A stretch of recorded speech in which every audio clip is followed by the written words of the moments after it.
உதயநிதி ஸ்டாலின் அவர்கள் நேற்றைக்கு முன்னாடி வேங்கைவாசல் போனார். வேங்கைவாசலில் அது புதுக்கோட்டை மாவட்டத்துக்கு போனார். புதுக்கோட்டைக்கு போகும்பொழுது அது இப்போ திருமாவளவன் அவர்களும் புதுக்கோட்டையில் போய் டாக்டர் அம்பேத்கர் சிலை அவர்களுடைய சிலையை திறந்து வைத்திருக்கிறார்கள். போயிட்டுனது சிலை திறந்தது நல்லது. அப்படியே அந்த வேங்கை வாயில் பக்கம் போயிட்டு வந்திருந்தாங்கன்னா நம்ம எல்லோரும் சந்தோஷப்பட்டிருப்போம்.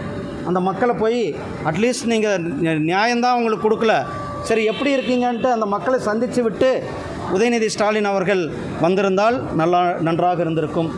அதே போல் அரக்கோணத்தில் நம்மளுடைய அந்த சகோதரிக்கு நியாயம் கிடைக்கவில்லை. எப்படி பொள்ளாச்சி வழக்கில் இந்த குற்றவாளிகள் கைது செய்யப்பட்டு அந்த வழக்கு சிபிஐ இடத்தில் ஒப்படைக்கப்பட்டு அவர்களுக்கு உடனடியாக தண்டனை பெற்று தரப்பட்டிருக்கிறது. அதே போல் இந்த அரக்கோணம் வழக்கிலையும் சிபிஐ இடத்துல கொடுக்க வேண்டும்.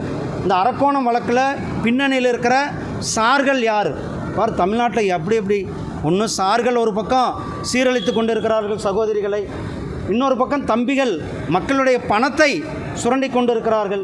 இப்படி தான் இன்றைக்கு சார்களுடைய ஆட்சியும் தம்பிகளுடைய ஆட்சியும் நடந்து கொண்டிருக்கிறது. தமிழ்நாட்டில் ஒரு வெட்கப்பட வேண்டிய ஆட்சி திராவிட முன்னேற்ற கழகத்தில் ஆட்சியானது நடந்து கொண்டிருக்கிறது.